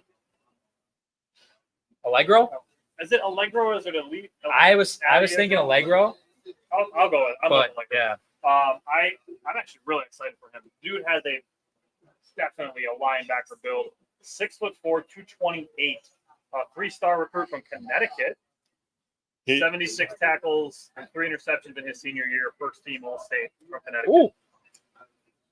I like all of Mike that. seems like he was chopping at the bit. I like all of that. I'll let Mikey He's go. got hair From too, so everything that I love it already. I'm being told, he might be the next Hunter Waller. I'm being told. That's what I'm being told. 6'4"? Hey, Amari Snowden's a 6'4" corner. I mean, you can do I that. mean, that's a good point. Yeah. That's a good point. So I'm just that there's rumors. We'll give it some time, but he might be that dollar dude. He might be the next dollar guy. I'm just saying. Bro, 6'4", 228, whacking little slot wide receiver sounds great. There's definitely more where that came from too. Not this guy, but AJ Tisdale, 5'11", 189 cornerback from Texas. 3-star recruit, 61 tackles and an interception his senior year. Dude is constantly around the ball with all those tackles as a cornerback. Also had a punt return and a kick return touchdown in his senior season. And then just a handful playmaker. of other guys. Evan Vandenhoven, 6'3", 228, outside linebacker. Jordan Mayer, a 6'4", 235, outside linebacker. Will McDonald, a freshman defensive lineman, 6'4", 254. Nolan Dills, a D lineman, 6'2", 271. And Jamel Howard, a defensive lineman, 6'2", 318 pounds. He had a gut. I mean, he had a gut on him. Like it's out there. But Yeah, they're very packing well- that poundage on that little frame, dude. Jesus. He might low key get some decent playing time though this year. We'll see what happens. Huh. But he's definitely. I think. I mean, I love the other guys too, but he's definitely one of the most important recruits in that 2023 class. There's no doubt about it, because that is a position of need, to say the least. Absolutely. Anything else you guys want to say about any of those freshmen before we start talking about players we're excited? I just want to go back to one recruit that we didn't talk about, and it's a kicker. And I know that sounds crazy coming from me, but Okay. Nathaniel Vakos Broncos. Yep. from Ohio. He transferred to Wisconsin. In high school, he had 13 games. He was 19 of 25 on field goals and 48 of 49 on extra points. Oh, that was last year in college. Sorry. A long of 55 in high school. He went 260 of 261 on extra points. He hit 260 straight, which is a USA American record. He missed his first one. Okay. He missed his first extra point, made 260 straight.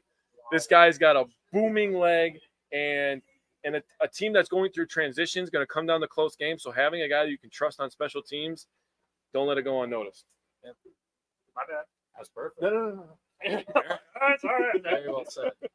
All right.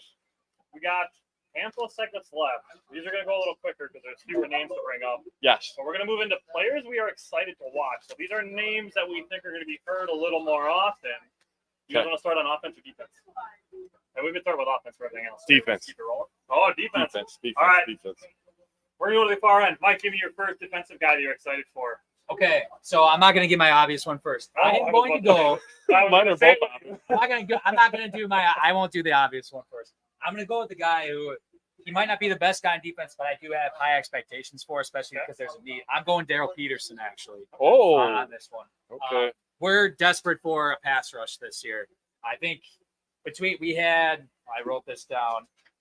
We were, I think, Somewhere in there. Oh no, it's here. I promise you it is. Oh, I believe you. So the sacks last year, I believe. Yeah, we were tied in the fourth. Tied at fourth in the Big Ten last year. 32 sacks. Nick Herbig had 11 of those. That's Keanu not Benton great. had 4.5 of those. It's also So not that's 15 and a half. That's 15 and a half out of 32. That's basically half of it, right? great. Yeah. So you can see where the need is there going in this year. And when I said earlier about the outside linebackers, they're going to be all about the pass rush. Yep. So, and Daryl Peterson, I think he had 27 tackles last year, 2 sacks, backing up to Herbig. That might not necessarily, that didn't cut it, I don't think, because there's a lot of people who are like, all right, when are you going to break out? This is a guy that was recruited by Alabama, by the way. And we beat out Alabama, Michigan, I believe, and West Virginia. But we need him to take that next step, I think, because there's a lot of unknowns in the pass rush and the D lineman. This is a guy that I expect to step up. So you're excited for opportunity, essentially. Opportunity, yes. All right. I'm holding him accountable, but I'm also excited as well. All right. Because I think there's upside. I just want to give a shout out to the crowd that's toughing Yes. through this rain. Thank you, We crowd. appreciate you. Thank you very much. We love the support. This feels awesome. I feel like a rock star right now. Go Steelers! Hey, TJ Watt, come on now. That's NFL Badgers right there. I'll pick and choose the players. And Nick, I like and Nick Herbig and Keanu Hey, Benton. Nick Herbig. Can I say it loud? Nick Her- Yeah. Can't leave him All right, out. don't leave out Loudermilk. Yeah. But Herbig is a steal, by the way. Steal. I don't know how he Shout fell out to that far in the Herbig. draft.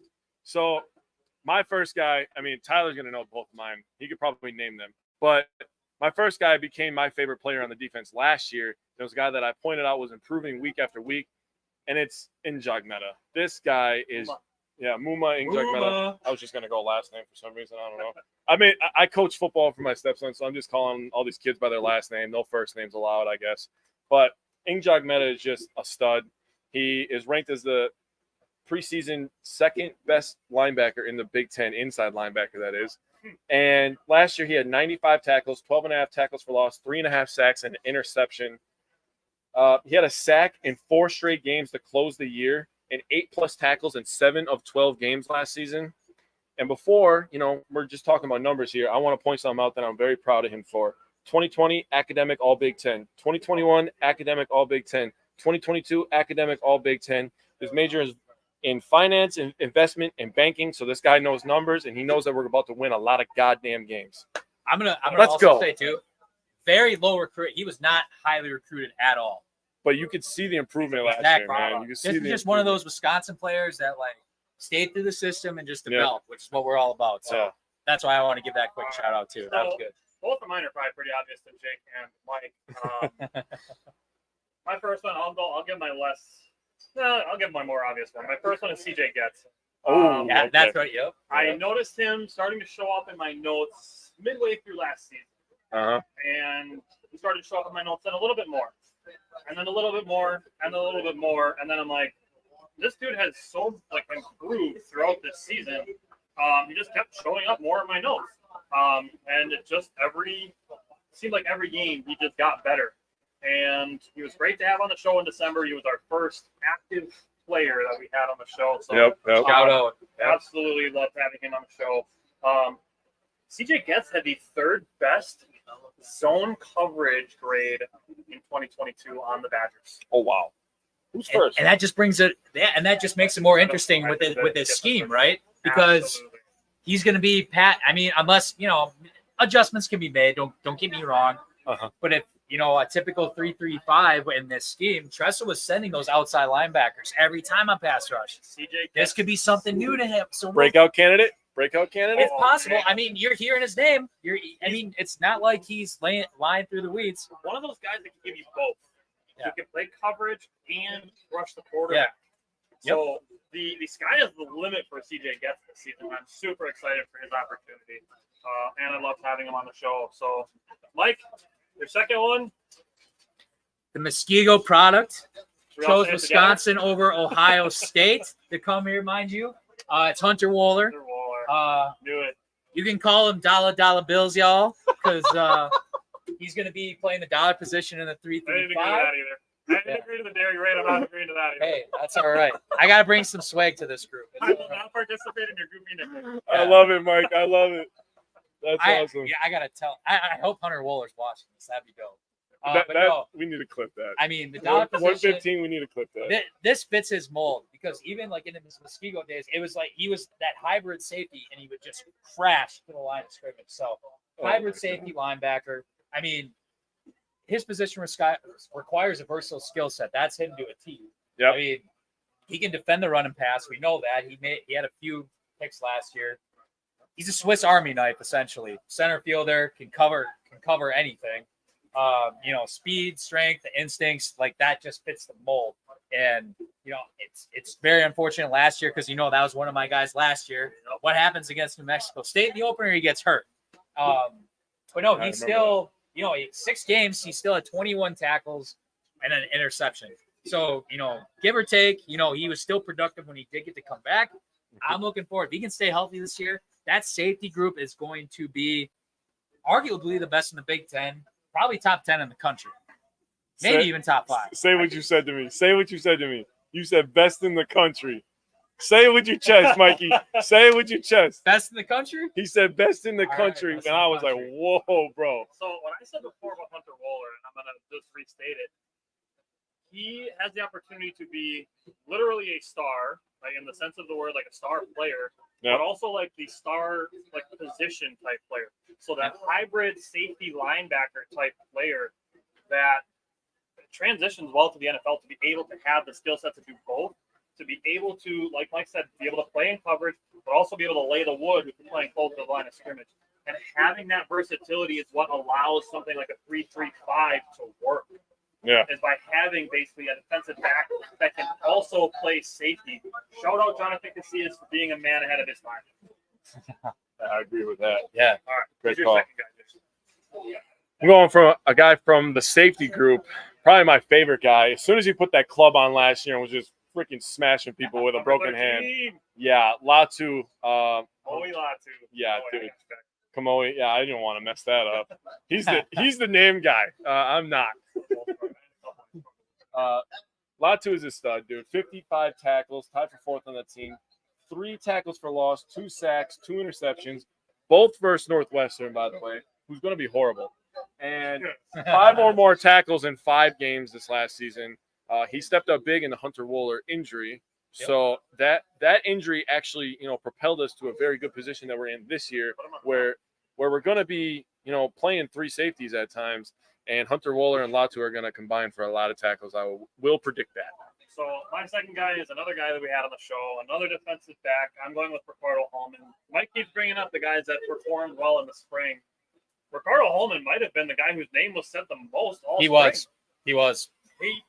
Dude, he was picking off balls constantly, He had 3 picks, right? and just at the launch. Yeah. I was actually direct messaging with Amari Snowden during that show, and he was asking how the defensive backs are looking. And I'm like, Ricardo Hallman is balling out.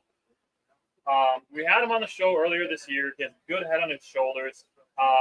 He was named actually the top defensive rookie last year by the team, and he's going to be a starting corner for the Badgers. And I'm really, really excited for Ricardo Hallman this year. I think his name is going to be one that is put out there a lot in the Badgers defensive back group. I'll say rising star candidate for him. Oh, absolutely. And he's got 3 seasons of eligibility. Yes, he does. And he's opposite six-year corner Alexander Smith, who I definitely could have brought on it as another player. So I want to give a quick shout out to him. Who do you think He's they're got a going to lot throw of at? experience. Who do you think they're going to throw at? Hallman, right? Yeah. He's the lead. Yeah. Less Throw with experience. the So ball. Good idea. Yeah. that works for us. Correct. It works for us. All right, let's switch to offense. Mike, give me your first offensive guy that you're excited for this year.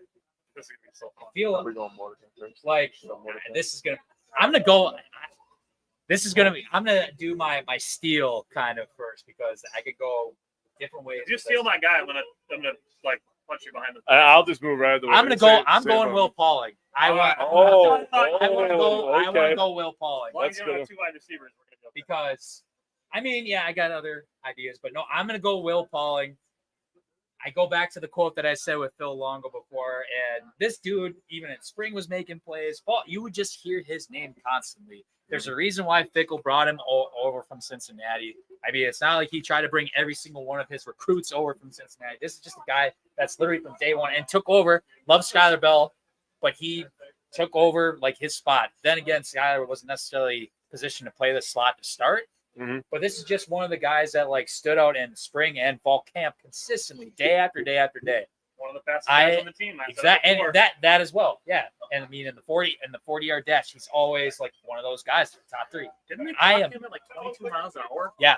Holy shit. Yeah. 22 miles an hour, which might not have been in paths, but even still, that's moving. This is kind of This is kind of one of those players that sort of like Daryl Pearson, where I'm like, okay, this is like an opportunity type deal because we haven't seen much of him because he's only had, I think, it was 12 catches for like 121 yards or something like that at Cincinnati. So there's a lot of opportunity. But if he can stay healthy, I think that's going to be one of the guys that really propels this offense. So I wanted to get my somewhat sleeper out there first. I'll let you guys go. I feel like I went with 2 sleepers, but Jake, go ahead and give your first guy. Isn't it crazy to think about all the skill position makeover that we've had just in one off season? Like, we got the coaches, and like that's exciting too because coaching is so important and it's so underrated in a lot of ways. But the players is what we get to see. Yeah. So they're the product of the coaching, and we have a ton of talent everywhere. So because Mikey went safety and I went safety, and I went wide receiver, I'll give my wide receiver pick. And I am just so excited for CJ Williams, dude. This kid is just a monster, dude. He has a big body, again, great hands, and he's just smooth with his feet, man. He's just a smooth criminal. He was a 96th grade as a prospect. How you doing, buddy? We're not selling beer up here, buddy. Okay. We're doing a live show, my man. The beer's inside, buddy. I knew that was going to happen. And, of course, it happened to me. But still love you. Still love you. So, yeah.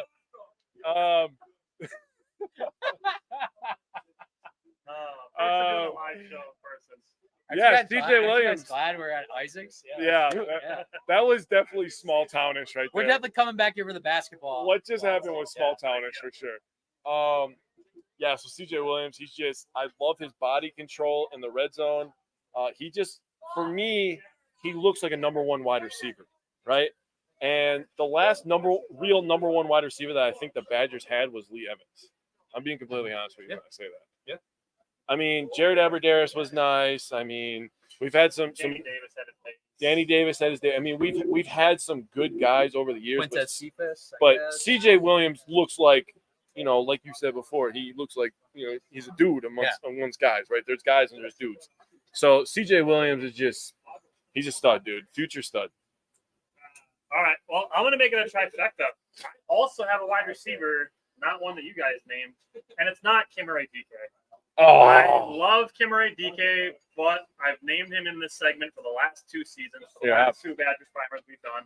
And the thing is, Kimmeray DK is not a secret. No.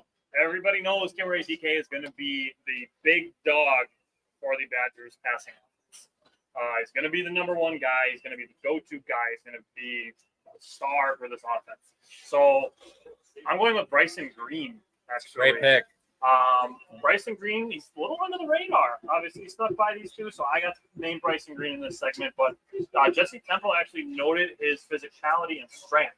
Wide receiver depth is very important in the air raid, so I'm excited to see Bryson Green be a guy who is under the radar and is able to sneak in and just make some big plays, even if it's something like Keontez Lewis last year, where he had some deep balls, and it was just like, where did this dude come from?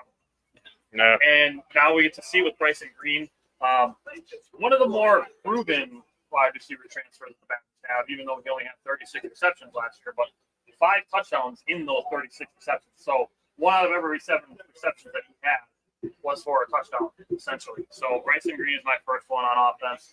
Mike, who's your second guy on offense? Here we go. This is the juicy one, right? I'm so happy you guys gave this to me. But I got to go Wisconsin product. I got to go Braylon Allen. I am going Braylon Allen. This offense is catered to him. There is no more, well, maybe at the beginning of the year until we torch somebody on a couple, 50-yard bombs. But this offense is catered to Braylon Allen so much. There's a reason why he stuck around. Remember initially when he said there's no other coach that I would play for besides Paul Chryst? He actually said that in a tweet. He finds out Luke Fickell's the coach. Yeah, he's not going anywhere. Why? We're bringing in Phil Longer. We're going to spread this out. Guess what, Braylon? There's going to be no more 8-man boxes. There's going to be none of that. Imagine that at 250, bro. Exactly. He was also, Tyler and I watched him again, going back to the spring game. He's so light on his feet. Like he is, I think he's in the best shape of his life, as he should be. As a 19-year-old. Yeah, as a 19-year-old. But his running was so smooth, like at that spring game. And Fickell's already made it clear, like at Big Ten Media Days, he said, if we can keep DeBraylon to about 18 carries to about $140, I did the math on that. I think that came out to about 1,650 to like 1,700 yards on the season, which is still very, very good. Plus 25 receptions. Exactly. Plus the receptions too. So this is going to bring so many opportunities for him. Okay. And depending like what they give, Tanner and Mordecai at the line of scrimmage, I said before, there's going to be more RPOs. I think he's going to be flawless in this system. I think this is going to be a great year for him, and I'm looking forward to him smashing some dudes, running over some dudes, actually, specifically. Right. Thank God That got a Simon. little awkward. Thank God Simon's not here to make that weird. Oh, You're all lucky. right. You're lucky. All Everything. right. I corrected Settle it. Simon? down. Simon? All right. Jake's second guy. All right. Well, I went pretty basic, but Tanner Mordecai is my second guy. I'm getting some real Russell Wilson vibes out of this, man. Experienced guy. He understands college football. He's been in there for a while, so he knows how to sling it, obviously. He had a 10-touchdown game. So the thing about him that I think is going to happen, I'm just going to make some bold predictions before the bold predictions. The single game record for single game touchdown passes is 5. He's going to break that. Okay. And the single season touchdown record is 33 by Russ. He's breaking that as well. And the all-time record for Wisconsin touchdowns is 59. I think he's going to be just short of that. Okay. Damn. All right. Let's get bold in here already. Bro, All right. I'm saying I'm very high on Tanner So Mordecai. we all went wide receiver in the first round of what guys were excited for. And now we went like big name. I'm going freshman. Oh. Tucker Ashcraft. is my love next that. guy that I'm excited I love for. it. Freshman tight end. The Badgers tight end room is super depleted with Jake Eschenbach leaving the program, Clay Cundiff retiring from football entirely after some pretty brutal leg injuries. Understand the decision from Clay Cundiff to retire. It's unfortunate that he dealt with those injuries. Hopefully, nothing but the best for his future. But I'm shooting my shot on a rookie tight end. He was named actually this morning as a Rivals freshman to watch. Oh, yeah. Yep. So the opportunity is going to be there. He's going to challenge Hayden Rucci for a ton of snaps at tight end. He was originally committed to Colorado, like Mike mentioned, flipped to Wisconsin. He's been getting the biggest bump in camp since those departures. And all the reports about him are just absolutely glowing about Tucker Ashcraft. So he's taking reps with the first team offense. He's likely going to start behind Rucci, but I think he could pass him up if he performs well when the opportunity strikes. I mean, 100% he's going to get the reps, right? I wrote both of them down as my dark horse. Both of them. I literally next to, like, right by each Rucci other. and Ashcraft? Yeah, as like a freshman watch, and then I got Rucci written down here as a dark horse. But no, he fits for what Fickle and Longo are looking for. He's like the hybrid guy. Mm-hmm. Rucci's still going to get his snaps, but he doesn't fit like the spread. He feels offense. like the incumbent, and then it's going to be like this young guy could just. But you never past know. him. He's still. I mean, Rucci's still going to get his looks. He's probably going to be a starter day one. Jack Hughes, another guy that he's going through some personal stuff because he was the number one guy at the spring game. So that's another thing we want to look out for. But no, it sucks, Clay. Going back to the whole Clay Cundiff thing, that sucks because he was having such a good career with Wisconsin too. That was one of the guys that had a bright spot. Unfortunately, he had to get hurt. But no, I'm excited to see Tucker Ashcraft, come through the system. No, that's one of my freshmen watch too. So I'm happy you brought that up. Absolutely. All right.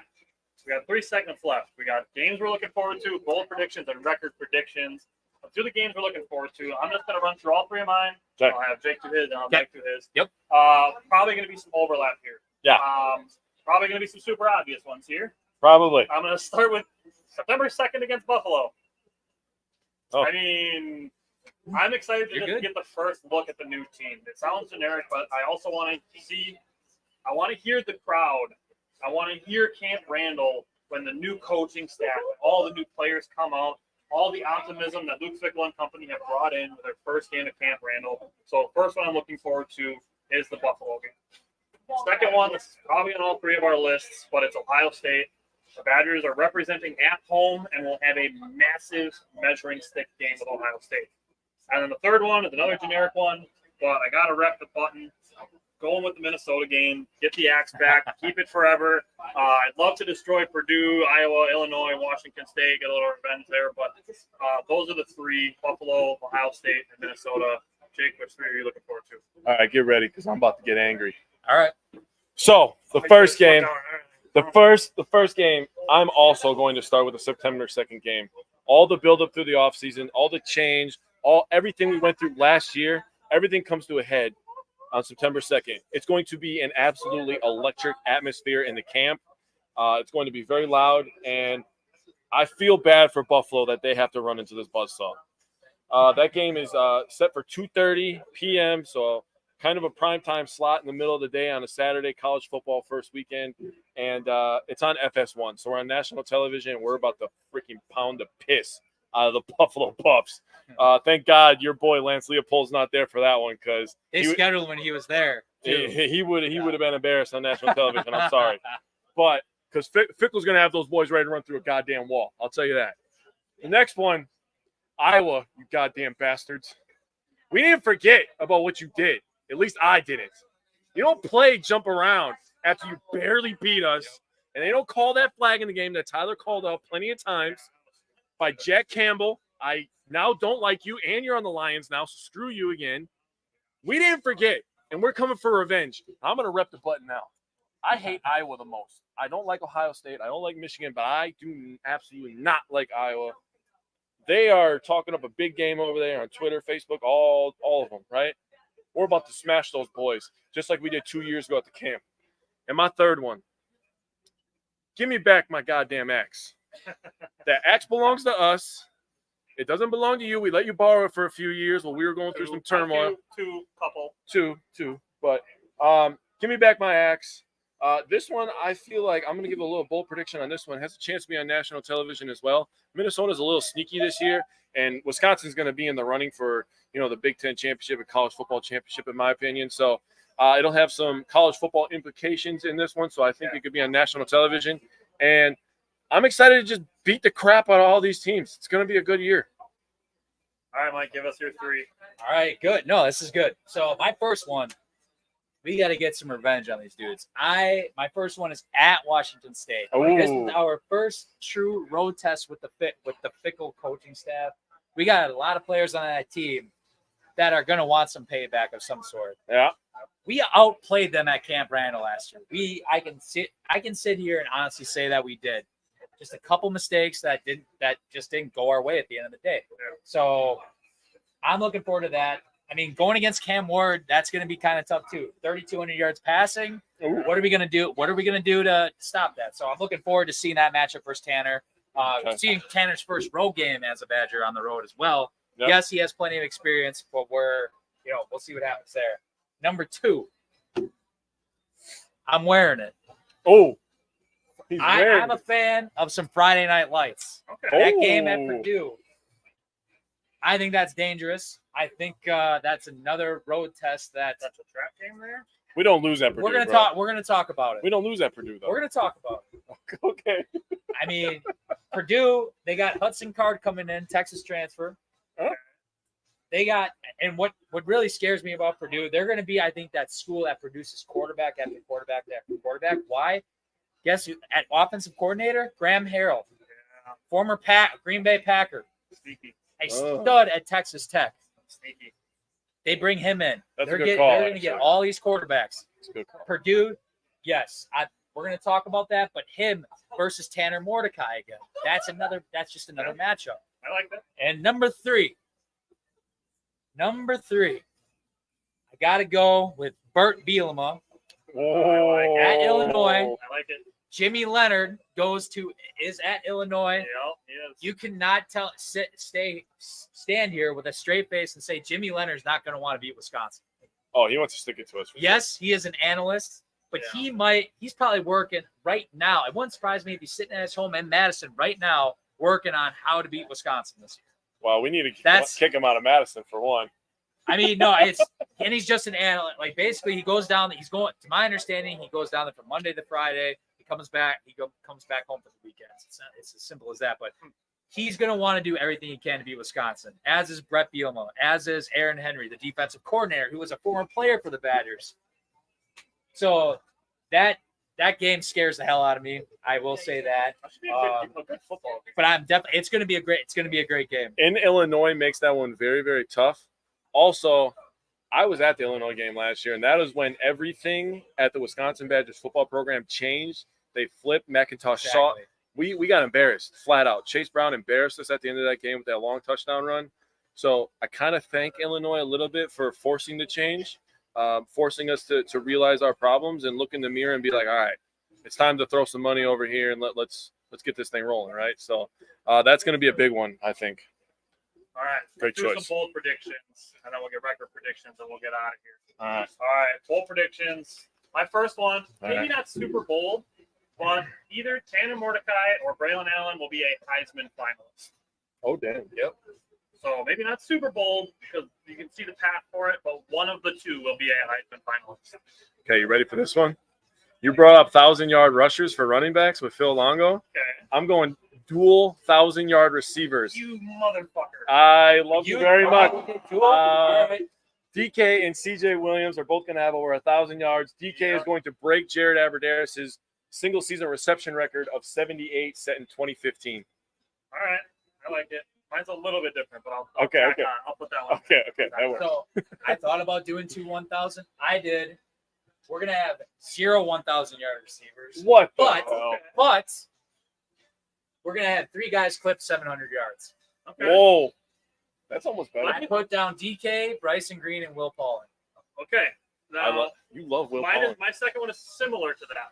My second one is the Badgers will have 3 wide receiver over 500 receiving yards and 6 touchdowns. Oh, Okay. And then tied into that, 2 of them will be over 1,000 yards, DK and CJ Williams. You can see that. Okay. So I'll go with my lesser of the two because my last one's kind of nuts. But So my second one, I'm going to go with the Badgers are going to get ranked top 5 in the college football playoff ranking, not the AP poll. You have to be good late in the season, and I know that doesn't sound crazy to some people, but first-year head coach, I understand that Fickle did it in Cincinnati, but coming in first year with some new players, new system, that would absolutely be nuts. That would be over-successful in my opinion, even though we are optimistic on this show. But ranked top 5 in the college football playoffs, a chance to make the playoffs when there's only 4 teams that make it still for, what is it, like 1 more year, 2 more years? Yeah. 1 more year? Yep. One more year. Yep. 12 So, teamer. I mean, we're definitely making the playoffs in the Fickle era, but I think they're going to just miss out this year. I'm gonna go individual. I mean, Okay. I did have Braylon Allen top 5 Heisman voting, but I had a backup. Hunter Waller, my boy, All right, here we go. first team All Big Ten. Oh, I did put first through third team. I didn't specify here, but he's going to be an All American. whoa, Oh. Okay. oh, All right. Oh. Bold. I like it. If he stays healthy. oh. My last one. But that's like with anybody else too. So What do you got? My third one is the Badgers go undefeated. Whoa. So playing number 3 Ohio State makes this a bold prediction. And being in new systems with a couple of question marks at some positions, but if it's all put together and it all goes well, I believe it can be done. Not saying it's super likely, and that's why it's in the bold prediction section, not in my record prediction section. But my last bold prediction is the Badgers go undefeated. All right. Here's my craziest one that I could come up with because I didn't want to go nuts. I have no defensive one, which makes me a little bit sad. But I didn't either. Braylon Allen is going to have his best 1999 Ron Dane season. There we go. Ron Dane won the Heisman that year, if you remember. Braylon Allen, I almost said Ron Dane's going to. Braylon Allen's going to have 2,150 rushing yards and 20 rushing touchdowns. Damn. If he has 2,150 rushing yards, that'll be third best all time, which sounds really stupid, but Wisconsin is running back you. The top 2 guys are JT with 2194 in 2018. Crazy. And then Melvin Gordon with 2,587 yards and 29 touchdowns. How the hell did he not win the Heisman? neither of them. How? Montez How? Ball didn't win one either. He had 28 touchdowns. How? That doesn't even Badgers make stay getting sense. shafted when it comes to Heisman. If Braylon Allen averages 165 yards a game, he can get to that 2150. So, I like it how we all mentioned Braylon Allen. yeah, I agree. All right, rip your last one, Mike. Ooh. Okay, yeah, this is. So I kind of mentioned this last year too, right? I talked about interceptions. Okay. Last year in 2021, we were second in the Big Ten in this. We are at 17. I think with the amount of playmakers that we brought in at the secondary, our safeties we're loaded at the safety position. Yep. Our cornerbacks, I think is as good as we can be at the cornerback position, as good as we have been at one time. We're gonna have 25 interceptions. What? 25. Cincinnati had 19 when they had Sauce Gardner, bro. I know we had the jewel thief John Torchie on the team last year. 25. 25 picks? 25. That's like 2 a game. That is 2 again. Plus 1 extra. 5. Holy shit, guy. All right. Well, we don't call them bold predictions for nothing. Mike If any went. of them happen, we'll come back to this. But We got some dudes back there. To end the show, we're going to end with our record predictions. Now, normally we only do one, but Jake and I took to this last year doing 2 score predictions. So we're going to do this with our record predictions as well. Yep. We're going to do one from the head, more analytical, and then one from the heart, which is where we more look at, if everything goes right, what we think can be done in the most optimistic outlook and the most, if everything goes right. Yep. So, you want me to go first? You start with head, and then I'm going to go last. My record prediction from the head, the more analytical, I'm going to say 10-2 for the Badgers. I'm going to say they lose back-to-back games to Ohio State and Iowa. Yeah, I know. I know the losses that I picked too, but Okay. All right, so I have 10-2 for my head prediction. Mike, what's your prediction from the head? It pains me to say this because there's so much that I'm looking forward to this year. I got 9-3. Okay. whoa. I think it comes down to this. it takes more than 1 year to get to know an offensive scheme. Yep. It really, really does. You can bring in as many ball players as you want, but you got to execute at the end of the day. To me, like, I don't want to pinpoint everything on the spring game. But I know Tanner Mordecai struggled. It's simple stuff as like the shotgun snap, because I go back to Tanner Bordolini. Love the guy. He's a great guard. Great name. I don't know if he can sustain that center spot and be consistent with good snaps week by week by week. Even if it has to get into like the winter, for example, I think there's going to be a good amount of turnovers just based off of that. And if we want to go off of like Tanner Mordecai, for example, I'll go get to it later. But anyway, I'm going 9-3. Should I specify the losses or Sure, are we talking about? sure, go ahead. I got us losing at Purdue, Friday Night Lights. Uh, Literally everybody and their mother is going to be at that game. Just like well, me and my mother won't be there, but I got us losing at Illinois. Okay. I got us losing at the Ohio State game too. I understand. okay. So for my head, I'm just like Tyler. I'm at 10-2. As the other two guys on this great panel, I have us losing that Ohio State game. That is just, I'm going to play off Mikey here.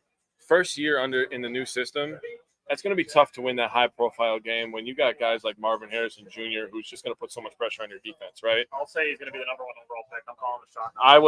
I would not be surprised. The Cardinals are probably going to get the number 1 pick because they're freaking awful. They have awful New Jerseys, and their stadium is to me, even though it's kind of newer. But besides that point, number 1 pick of Marvin Harrison Jr. would be juicy, get fans in the seats. Shaking a day on So I have us losing the Ohio State game, and I also have us losing at Illinois because I believe Illinois has something cooking, and that's going to become a big-time rivalry in the next couple of years. Yeah. Woo! Let me just throw this out there because Ben Bruss went on a Friday rant about Oh, I hate that guy. Did he expect Illinois to never improve? Like, honestly, Yeah. did you just expect them to enjoy getting beat by Wisconsin all the time and to never make a change? Yeah, they're happy with 4-8 every year. I think this could definitely start some That annoyed me. SHIT. Like, not the Ben Bruss thing, but just like the Wisconsin Illinois. Oh, I agree. Which is cool as hell. Yeah, You know, totally. it breaks off like Iowa's. I think Illinois, naturally, we just don't like them. And Iowa, we naturally just don't like them. So that's going to be our 2 biggest rivalries. And I think Minnesota is just kind of going to start going. Minnesota's on the slide. PJ just, They're sneaky this year, but pretty soon They're sliding. the actual Especially belongs. once there's more teams in the Big Ten. Right. So, Agreed. all right, so my prediction from the heart, I went 11-1, still having us losing the Ohio State game. Prediction from the head, 10-2. It's gonna Prediction sound from the heart, crazy. 11-1. ready for My this. bold prediction, 12-0. I just wrapped that up in a neat little bow at 10-11-12. So, Mike, what's your prediction? I got 11-1 as well. From the heart, I really, really want this team to succeed. On paper, there's just so many good things on paper that happened this year. The right things happened. We needed to make the change. As really bad as that sounds, because we all love Jim Leonard. If he was a coach, we would welcome him with open arms. But sometimes you have to make adjustments. You have to make changes. If we want to go after a Big Ten championship and compete with the Ohio States, the Michigans, whatever, if we want to Penn State, and even get to that 12-team playoff eventually on a consistent basis, change had to be made. I don't know if we could have done it running out of the Power I anymore. I just don't think we can do it just because we got to get with the times, I guess, essentially. Get with the Joneses. Recruiting and all that as well. But 11-1, I hope this team really does it because that'd be so special. And I think we got the pieces to do it. But at the end of the day, we have to execute, which goes back to what I said before and how I think it's going to go from the head. So I apologize for this because I'm kind of setting you guys up. But I have us going 11-1, right? Okay. I have us beating Ohio State on Halloween weekend. And in true Wisconsin sports fashion, I should say, I have us getting our hearts broken in Illinois. I really don't think we're winning that game. I really like what they got going there. I know we don't like Brett Bielema, but that guy can coach some freaking Big Ten football. I'll tell you that. So in true Wisconsin fashion, they're going to lose. I think Illinois probably goes something like 9-3 this year, to be honest with you. And I think there's going to be a top 5 in the Big Ten as a total because they're getting rid of the conference divisions next year. I think Ohio State's going to be good. Wisconsin's going to be good. Penn State, Illinois, and Michigan. Those will be the top 5 teams in the Big Ten this year. So true Wisconsin fashion, they'll be undefeated late in the year and lose to Illinois, and we'll all be like, "What in the hell is going on right now?" All right. I'm sorry. I like it. No, I'm it's sorry. good. I mean, I didn't want to We're say on the that, but same- that's really how I felt. All right. Well, we can wrap this up, put a bow on it. Thank you, everybody who stuck around with us watching. all right. Can I ask one more question, but Go just ahead. between us three? So this is a question I saw on a podcast on the camp with Jesse Temple. Okay. The guy asked, "Who is under the most pressure this year?" There's 5 choices, right? So, Luke Fickell, Phil Longo, Tressel, Tanner Mordecai, or McIntosh. McIntosh. I'll go McIntosh also. Easy.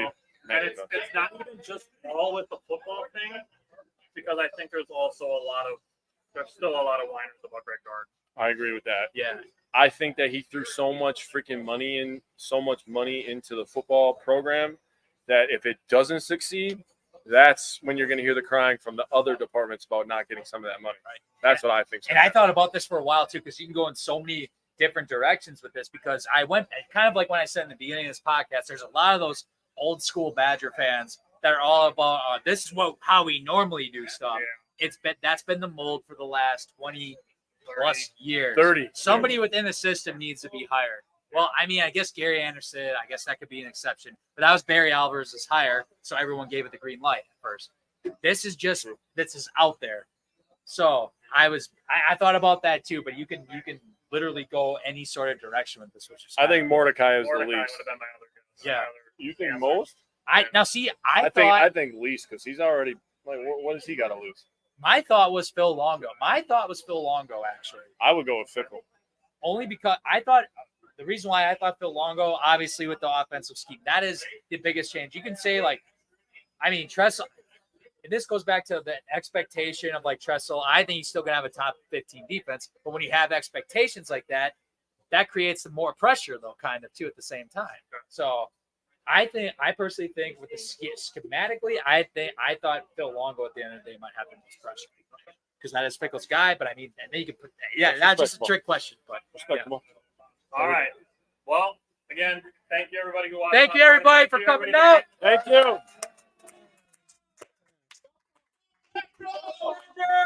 Go Pack, go Badgers! Bucks at 6. Not Steelers.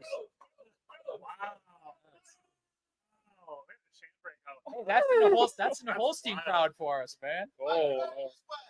That's what you get from All right, and a big thank you to Isaac, Sports Bar. Big thank you to Isaac for hosting us, Yes. letting us doing this in person, and be able to give this out and do this in person. So, Yes. big thank you to Isaac. So, all right, we'll wrap it up. Thank you, everybody. Thank you. Take care. We'll see you for some Badgers football. Put a next bow weekend. on it, baby. On Wisconsin.